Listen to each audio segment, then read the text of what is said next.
I think we're recording. Hello everyone.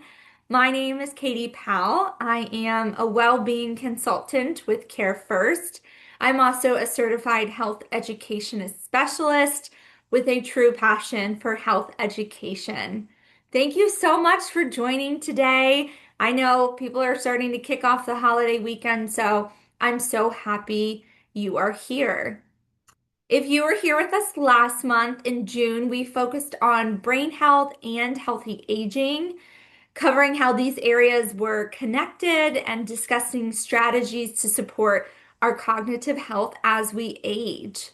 This month, we are focusing on skin health and sun safety. So it's officially summertime. We have 4th of July literally days away. With that brings opportunities, hopefully, for relaxation, outdoor activities, and time in the sun. So while enjoying the warmer weather is important, it's also equally as important to be mindful of how sun exposure can affect our skin. So that's what we're going to talk about today. We'll discuss why skin health is important, the risks of excessive sun exposure, and simple ways that we can protect our skin so that we can all have a healthy, happy, safe, and relaxing summer. And as always, should you have any specific questions regarding your own personal health, we recommend you reaching out to your primary care provider, as this presentation is not intended to substitute medical advice. And yes, while everyone is on, please feel free to talk in the chat. I love everyone saying hello and sharing what they're doing. And I will be asking questions for you to put in the chat throughout the presentation, and we'll also have some fun interactive poll questions. Also want to welcome you to stand up, to stretch, to move, to make a healthy lunch. If you're shaded, go for a walk. So officially, welcome to the skin you're in, understanding your body's largest organ.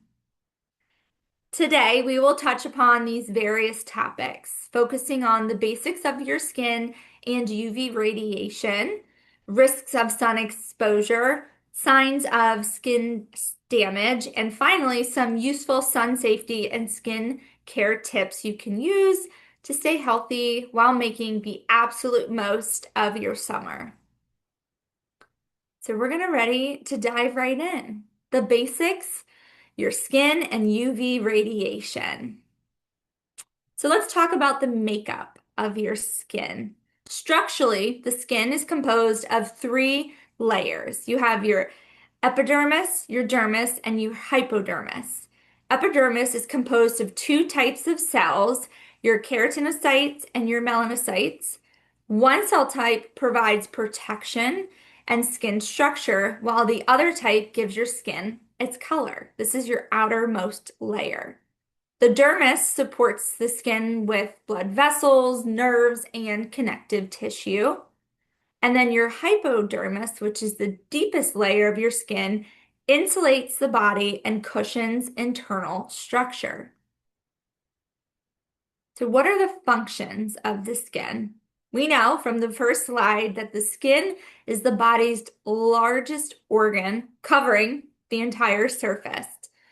One of its main roles is simply protection.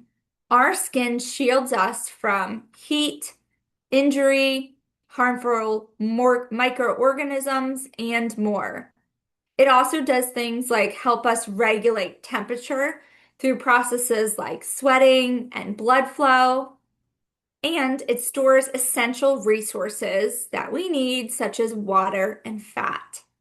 It functions as a sensory organ as well, allowing us to feel, touch, pain, changes in our environment, and more. All right, would love to know in the chat before we get started if you are familiar with UV radiation. Just yes or no or kind of. UV radiation. So the skin serves as our body's protective barrier. It's also exposed to environmental hazards. So while our skin is protecting us, we have to learn how to protect our skin because one of the most significant environmental hazards is UV radiation. And it looks like so many of us are saying, yes, yes, yes, we know. Perfect.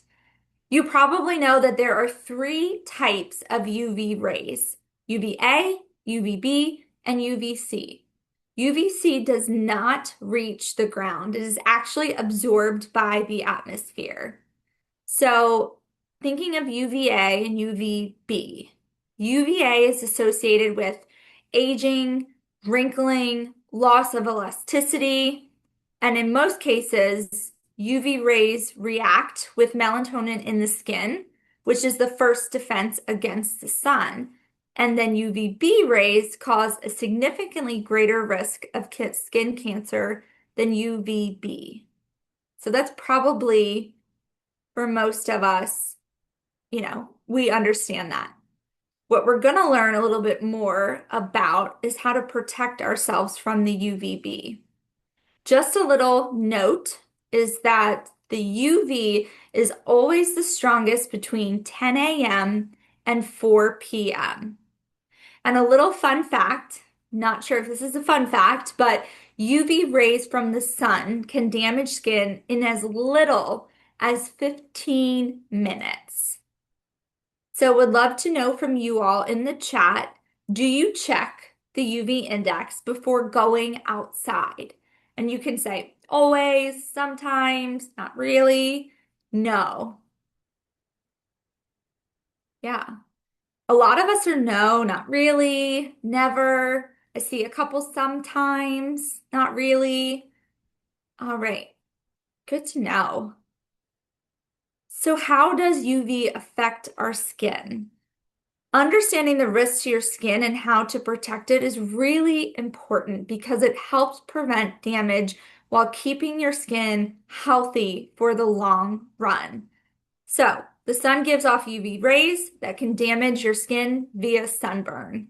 Those UV rays go through the skin and harm the cells. Over time, too much sun exposure can lead to damage of those cells to the form of skin cancer and also aging aspects. You can protect yourself, which is kind of the best, glass half full way to look at it. Would love to know from you guys, what do you do to protect yourself from the skin? And we'll talk about this a little bit more throughout the presentation, but is it sunscreen? Are you wearing sunglasses? Do you put on protective clothing? What do you guys do? I see a lot of suntan lotion, wearing hats, sunscreen, umbrella. Umbrella is great because it provides the shade that you need. Sunglasses, hats, sunscreen. I love it. Long sleeve shirts. They have some of those breathable materials. So even though it's hot, you can protect your skin. Awesome. Little pop quiz for you to see if you were paying attention, but would love to see if you guys know, when is UV exposure the strongest? Is it 6 a.m. to 10 a.m., 10 a.m. to 4, 4 to 7, or 2 to 6? When is UV exposure the strongest? All right, most of us got it. 10 a.m. to 4 p.m. Great job. So it's also something that you can remember going forward. You want to make sure during those hours of the day you're using sunscreen and other protection, because that is when the UV is highest. And then also, it's really good to try to plan outdoor activities or maybe even responsibilities around this time to limit exposure. So, instead of mowing the grass at noon or 1 o'clock when the sun is right on top of us and the UV is strongest, maybe save that for later in the evening. Now, I love this UV index scale because it's really an easy way to understand the strength of UV radiation. Essentially, as the number increases, your risk of skin damage and sunburn increases as well. You can use this QR code, and I actually did this a little bit earlier. All you do is hover over it with your camera, and then it will ask you to type in your zip code. And so for where I'm located today in Harford County, our UV index is a 10. 10. I mean, we are really high up there. So it helps you understand for your geographical area where you're at. And even on modern day, protection like sunscreen is always important. At higher levels, obviously, it's best to seek shade, wear protective clothing, and limit time in the sun. So, wondering if you guys will check UV going forward. Feel free to let me know in the chat. Oh, someone put, oh, it's an 8 for us, a 10 in Montgomery County. All right. I would love that we're thinking we're going to check from now on. That's awesome. Absolutely will. So easy to do. All right, so we understand how to measure UV strength using the UV index. Super simple. The next question, though, is how do we protect ourselves when UV levels are high, like most of us today? I'm at a 10 already, and you know, that's almost off the charts. One of the most effective tools is sunscreen. So we're going to look at what SPF means and how to choose the right sun protection. So do you know in the chat what SPF means? Yes, no, SPF. Don't be embarrassed. We're all learning here. That's the point of Wellness Wednesdays. Oh, most of us don't. Okay, this is your learn something new for today. SPF stands for Sun Protection Factor.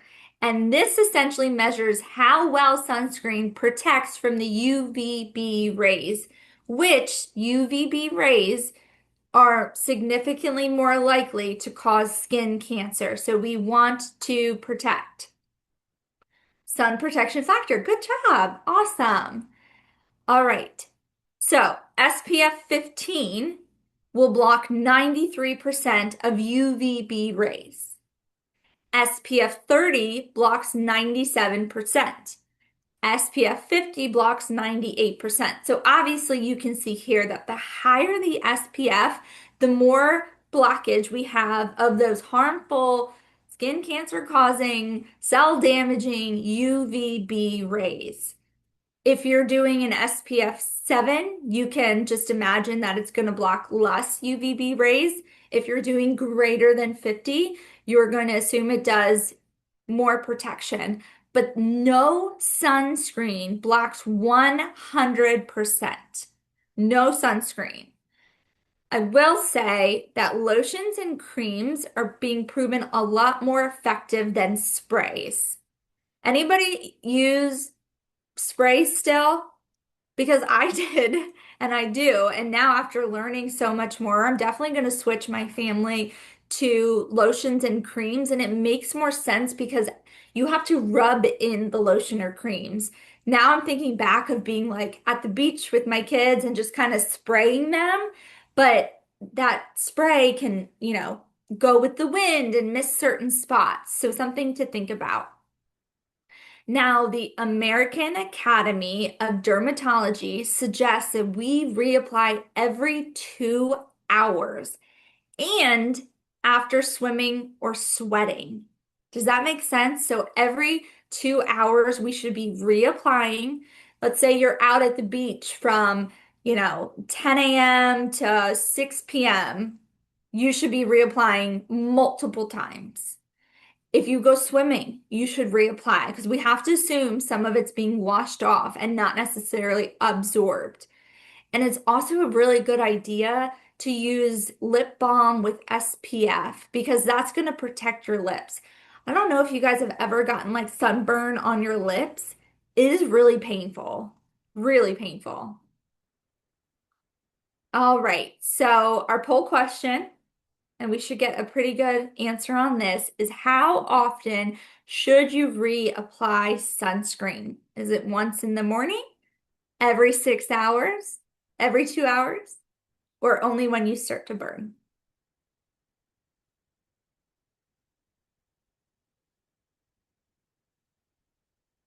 All right, we're hitting it out of the park. It's every 2 hours after swimming and after sweating as well. So great job on that.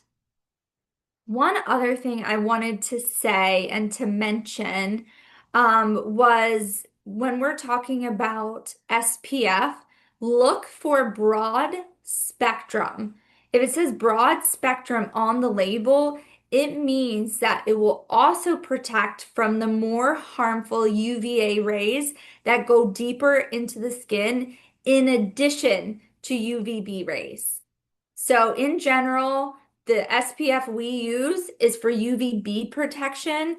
We want broad spectrum sunscreen so that it will protect UVA as well. All right, now we understand how the sun and the UVA rays affect our skin. Now we can talk about the real risks of too much exposure, like sunburn and skin cancer. And just for fun, I would love to know in the chat, have you ever had a sunburn? I can say yes, I have had a sunburn. Got yeses and nos. Oh goodness, yes. I love it. Many, yeah, too many times. And this is kind of something that you learn as you get older. As a kid, we think we're invincible, right? And we'll talk about that when we talk about tanning. But now we know that a sunburn is not just a sunburn. One of the most immediate signs of too much exposure is going to be the sunburn, which is more than just temporary redness. And I think that's what we don't always understand. We think that the redness goes away and the harm goes away. But this is a sign that skin has been damaged. So sunburns occur when the skin receives more UV radiation than it can safely handle. That's where the damage to the skin starts. But sunburn doesn't just damage the outer layer of the skin, it also affects the body's fluid balance.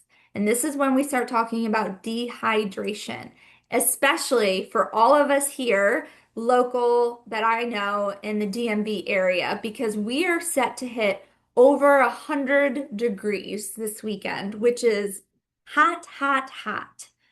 All right, so by not drinking enough water, especially when out in the hot sun, can lead to dehydration because the body loses fluids through things like sweating, increased heat exposure, going to the bathroom, etc.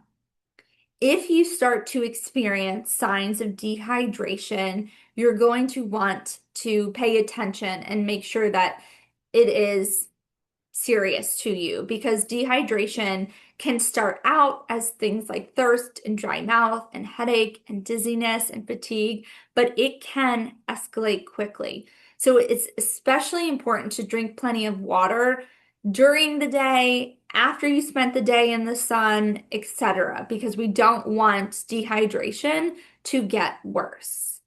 Anyone experienced dehydration?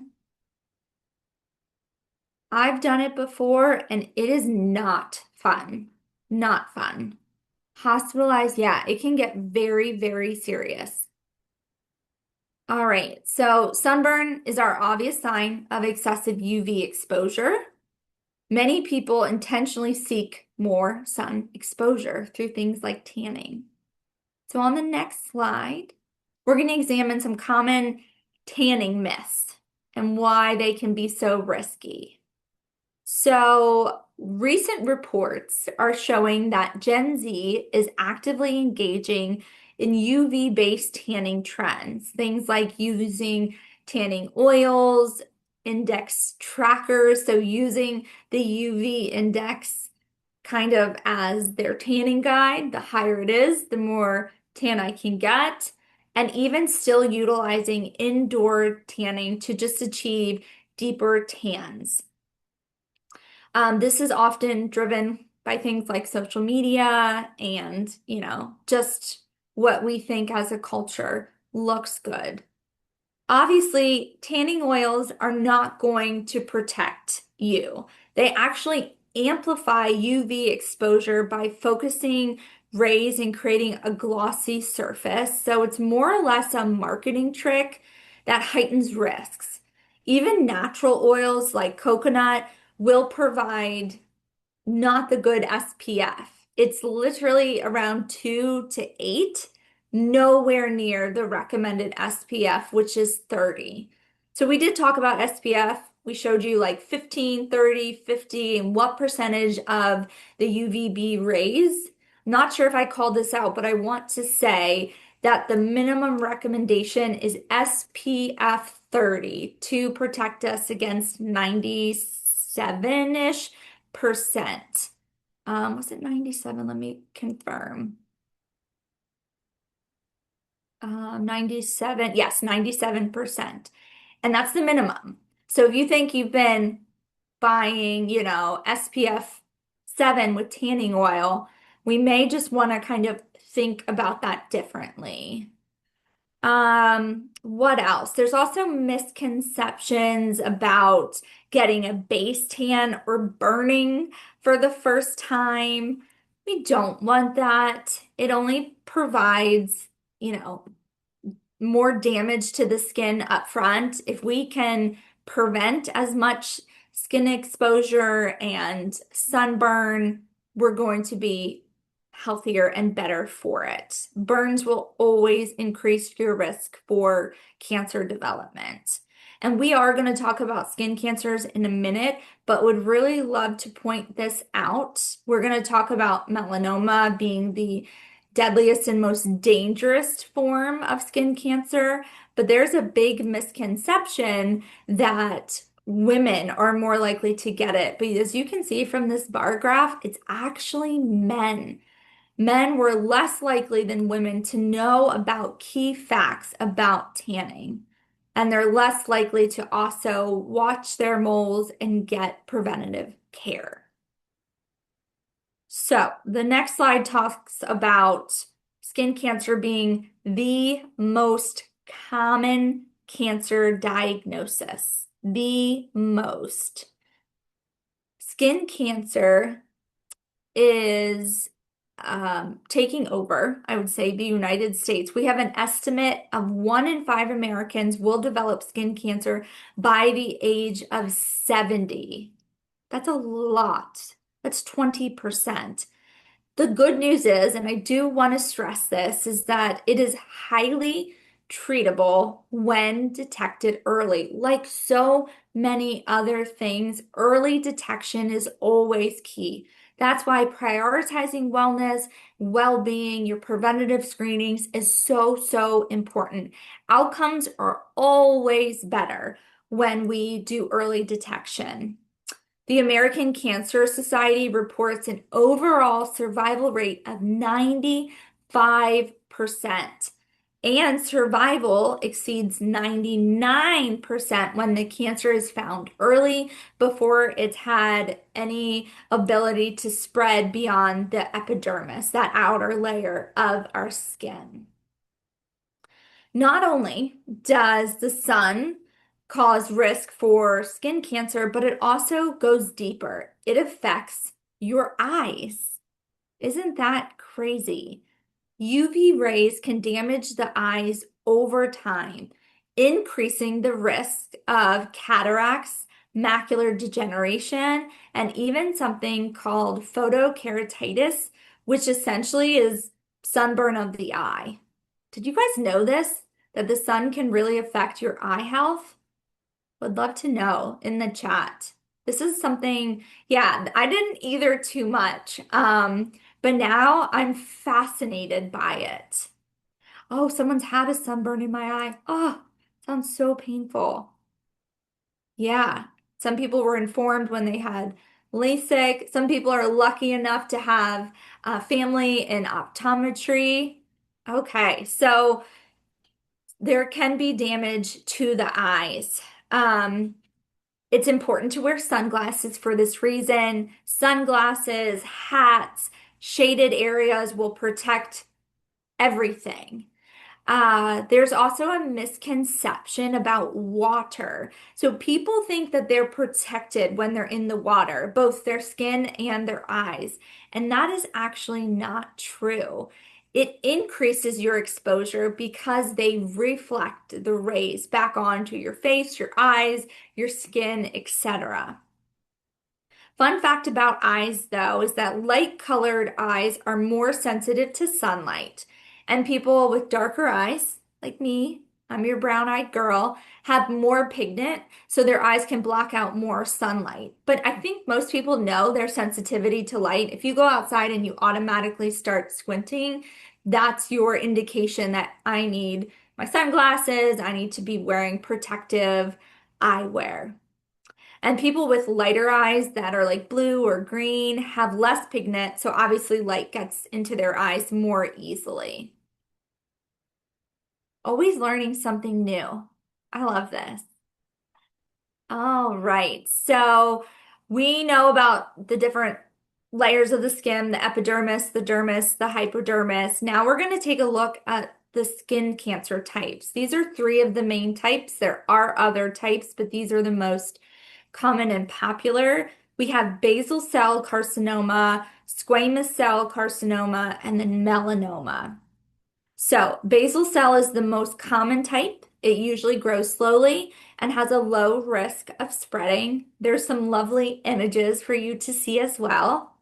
Then the squamous cell carcinoma is the second most common, and it can become more serious if it grows deeper into the skin and then starts to spread. And melanoma is less common, but the most dangerous because it's more likely to spread to other parts of the body. Because of this, early detection is very, very important. Now that we understand the risks associated with sun exposure, it's important to recognize early on signs of skin damage through regular checks. So we should all, hopefully, wink, wink, be seeing a dermatologist yearly. Let me know if you're seeing a dermatologist yearly. Would love to know how many people are for regular skin checks. If you had any abnormal, maybe, uh, tests done, or you have skin cancer in your family, or you have fair skin, your dermatologist may want to see you more often. I myself go every 6 months, and I'd rather go more often because between them checking and me checking, I have a little bit of a better risk of detecting early. So I feel like we're like half and half. Yes and no. Yes and no. We should be seeing our dermatologist. So if you haven't had an appointment, now is just a gentle reminder to call and make an appointment. To detect skin changes early, you can watch your body every month on its own by following the ABCDE rule. So A is looking for asymmetry. B is looking for borders that are starting to become irregular. C is looking for color changes, distinct color changes, and you can see all these lovely images here for you. D is diameter to see if it's growing, and then E is looking for any evolving changes that look abnormal. We should be checking on our own once a month from head to toe and in between. I remember my dermatologist saying that melanoma sometimes likes to hide in between toes, under nails, places that don't even see the sun that much. You can be doing this. I always like to do my monthly checks like on the first of the month. Like I know it's the first of the month. I'm going to do my breast self-exam. I'm going to do my skin check because it's easy to remember the last time you did it. And then you can check and make notes, maybe even take pictures. If you're like, hey, this looks a little bit different, I'm going to take a picture, schedule an appointment, and watch it. And that way, when you go into the dermatologist, maybe it's 3 weeks later or a month later, you can show them the last picture, and then they can also evaluate how it looks today. And I know this might seem like a little bit of a lot, but survival rate, early detection, 99%, even with melanoma, the deadliest form. So it pays to pay attention. I just made that up. All right. Would love to know from you all, how often are you checking your skin for changes? Always, sometimes, rarely, or never? And also think about it. It's kind of hard to see all different areas. If you're comfortable, have someone check your back, help you look kind of in areas that you cannot see. But we should really be checking head to toe and everywhere in between. All right. About 75% of us are saying always or sometimes. Some of us are saying rarely or never.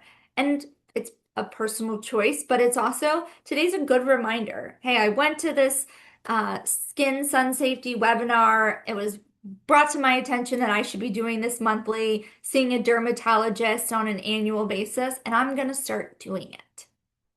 Up next, we have a fun little video that we are going to play for you that really shows you everything you need to know about doing a self-exam.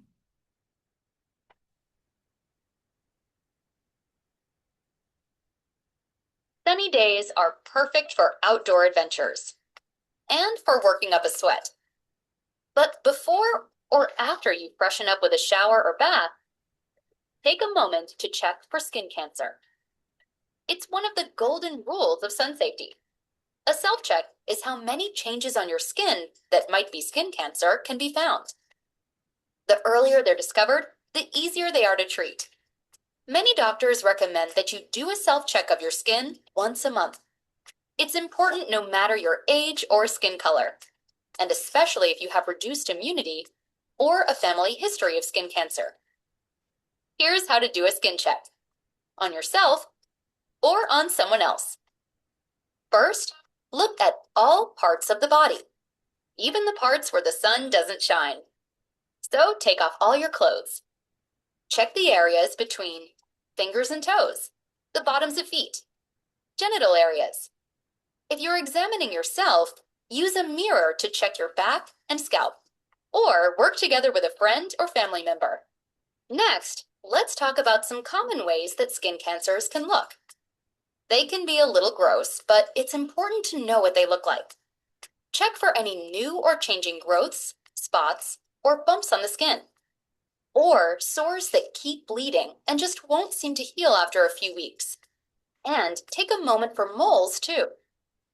You may have a few that have been there for years without problems, but look for any new moles, or if any old ones have changed shape or color or have an irregular border. If you find anything that looks suspicious, talk to your doctor as soon as possible, please. And take a picture of the area if you can, or circle it with a pen or magic marker. Your doctor can take a look and give you a referral to a dermatologist. Dermatologists are doctors who are skin experts and can do a biopsy if needed. A biopsy removes tissue from the body, so it can be examined for disease.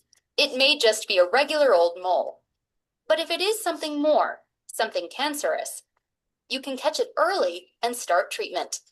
Enjoying the outdoors is a wonderful thing, but as a golden rule, protect your skin and inspect your skin.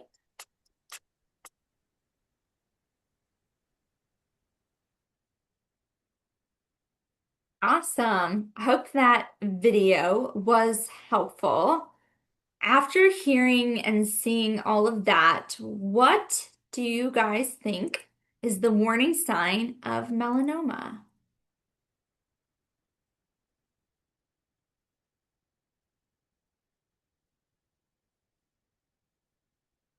You guys are on it today. I'm so proud. Yep. So, one of the first signs of melanoma is changing of size. But it's kind of a trick question because all of these are signs of skin cancer. So, good job. Also, after seeing this in the chat, would love to know if you are going to start doing skin cancer checks? Yes or no? Yes, we got an absolutely. Yes, yes, yes, yes, yes. This is just terrific. Early detection is key. Want you to enjoy the summer, want you to be smart and healthy about it. Um, I think I saw a couple people were saying in the chat that it could be hard to get into a dermatologist or, there are not that many. I try to always, and this is just me, a piece of advice, is to schedule out as early or yeah, as early as I can. So if they're scheduling 6 months out, I will call and get that appointment just so I know that, maybe in November I'm getting my skin checked. And then again, 6 months later in May, I'm getting it checked so that I'm getting somebody looking at my skin before the summer and after the summer. And, you know, I just think that's as important as possible. I'm so proud of everybody. Yes, gonna schedule appointment. Yes, I'm gonna start. Yes, yes, yes. And also tell people, tell your spouses, your siblings, your friends, your neighbors, skin health is so important. So we've discussed the role our skin plays in protecting our bodies. We discussed the importance of taking care of our skin.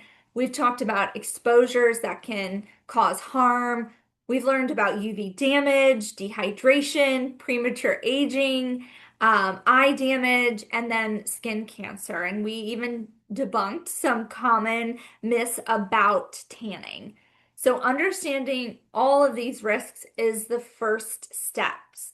Now, we're going to talk about simple and effective ways to protect our skin and overall health while enjoying the outdoors. So, this is just practical tips you can implement into your daily routine to enjoy summer and just being a little bit more mindful.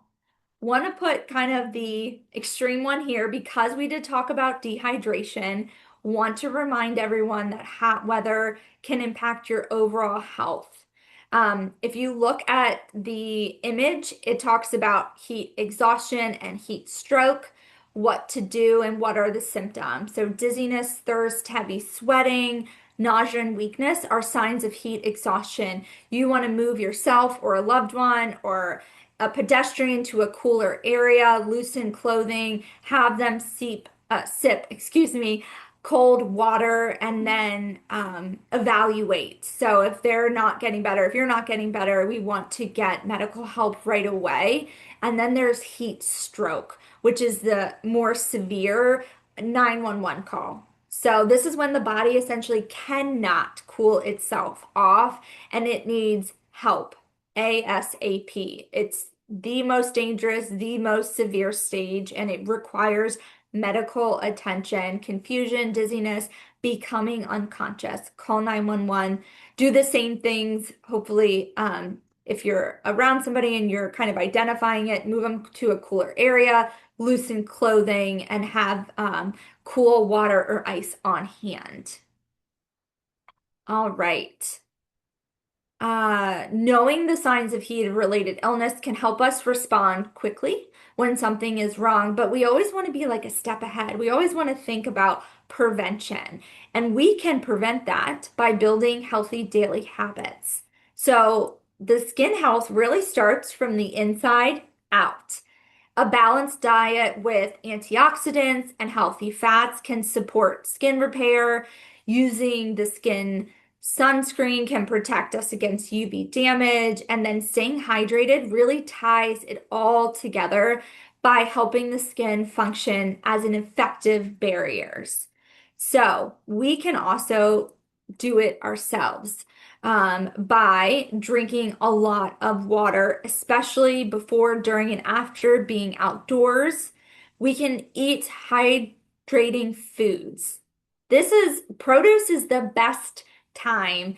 The summer, I should say, is the best time for produce. So your fresh fruits and vegetables that are rich in antioxidants, your berries, your leafy greens, things you can go and actually pick and eat yourself. Would love to know too, just because I'm such a produce girl, what is your favorite fruit or vegetable in the summertime? I'm sure a lot of people are going to say watermelon, which is also really good because it's full of water. Cucumbers, watermelon, raspberries, pineapples, cherries, blueberries. I could eat all of that for lunch. Any type of melon, grapes. I love it. Peppers. Oh, something about a crunchy pepper is so good. Too many to choose. A peach. Oh my gosh, a peach or a really ripe plum. It truly is like nature's candy. I keep saying that to my girls, thinking, maybe that will help sway them. And then also, in addition to eating those healthy, hydrating foods, is just the daily skin habits. Um, Obviously, broad spectrum SPF, moisturizer, protection on your lips, things like that. I was at a wellness event recently, and they had one of those. I forgot what it's called, where you put your head in and you can see the skin damage, but mine didn't show any because my makeup, my foundation has SPF in it. So it was already protected, which I just got such a kick out of. Okay, let's see. Obviously, we talked about drinking water, seeking shade, applying sunscreen, recognizing heat illness. These are important, but even more so important for older adults. Because as we age, our bodies are less efficient at regulating temperature, at conserving fluids, and all of those things reduce the risk of dehydration and then heat-related illness. So, the good news is that simple actions that an older person can take, or a family member, or caregiver, or neighbor, can make a big difference in keeping our seniors safe throughout the summer.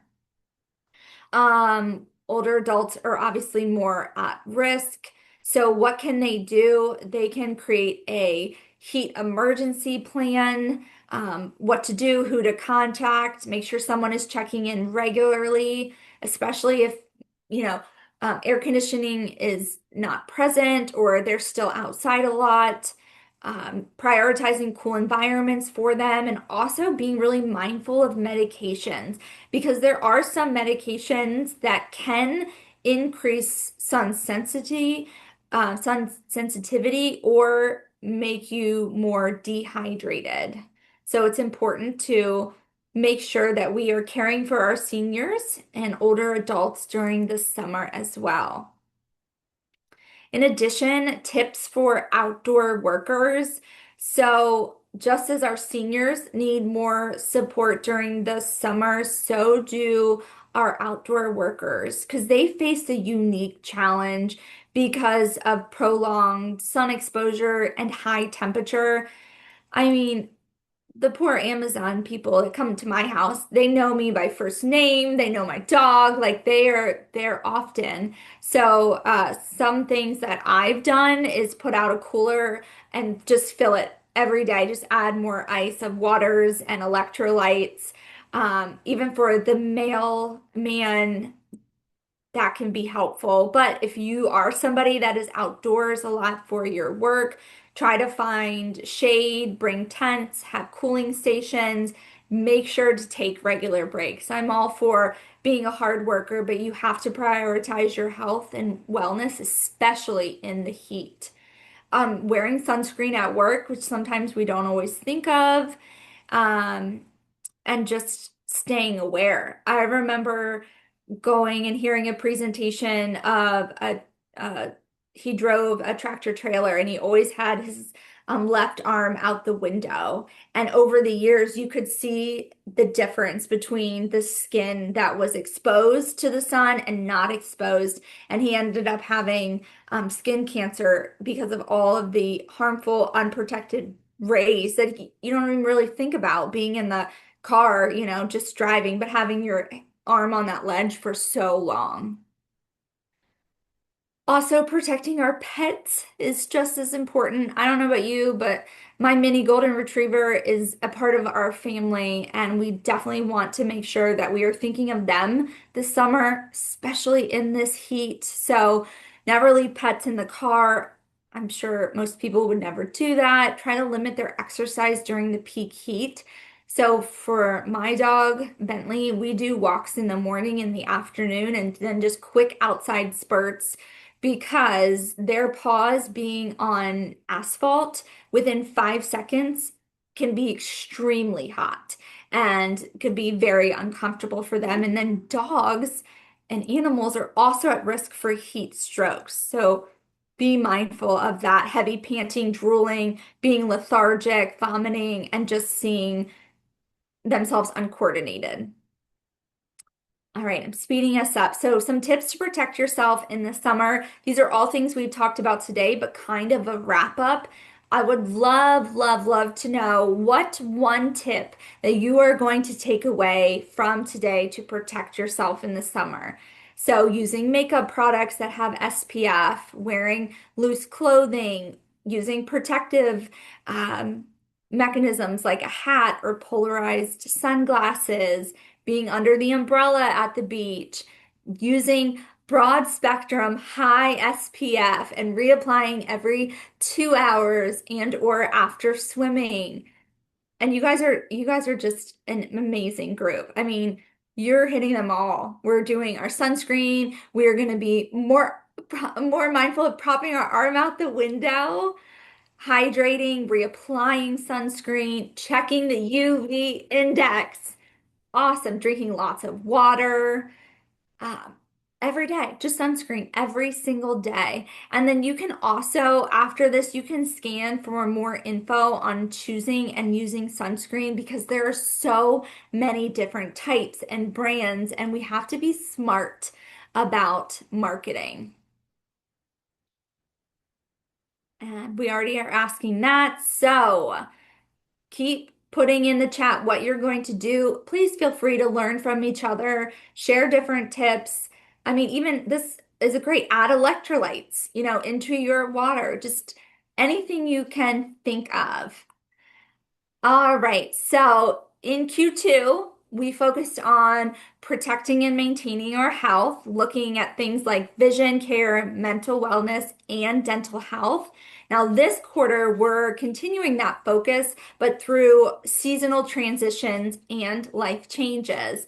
So for August, we're focusing on wellness beyond the desk, things like supporting work-life balance, stress management, and healthy routines. And this is such a good time as we transition back into, the fall. A lot of schools are starting, things such as that. September, we're going to highlight men's mental and physical health. We're going to emphasize prevention, emotional well-being, and productive care. And then October, I'm really excited about turning our attention to menopause and taking a holistic approach to navigating all of those changes that happen. So, together, these topics are going to help support health, balance, and prevention through every season of this year. And as always, Care First is here to provide you as many resources, tools, and programs as possible. You are an extension of our family. We have care in our name because that is truly our mission, is to make sure that we are providing you care and access. So if you have Care First insurance, you have access to CloseKnit, which is our virtual first primary care, urgent care, behavioral health care app.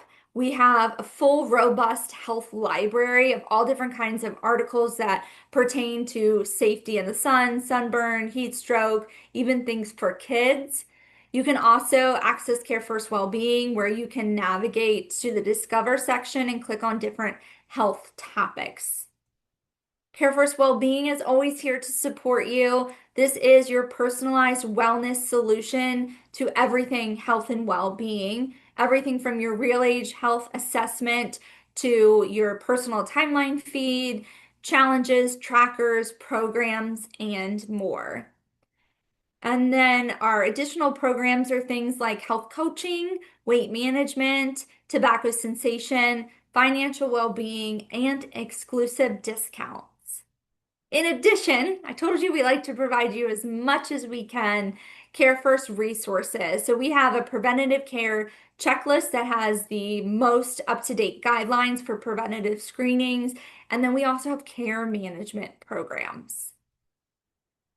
I know we are over time, and I've heard just so much wonderful comments and sharing. Thank you so much. You guys learn from each other just as much as you learn from us. This presentation will be sent to anyone that registered. It usually takes about a week, maybe a couple days more. We package it all up, the recording, the slides, and a wrap up. So that will be coming soon to you.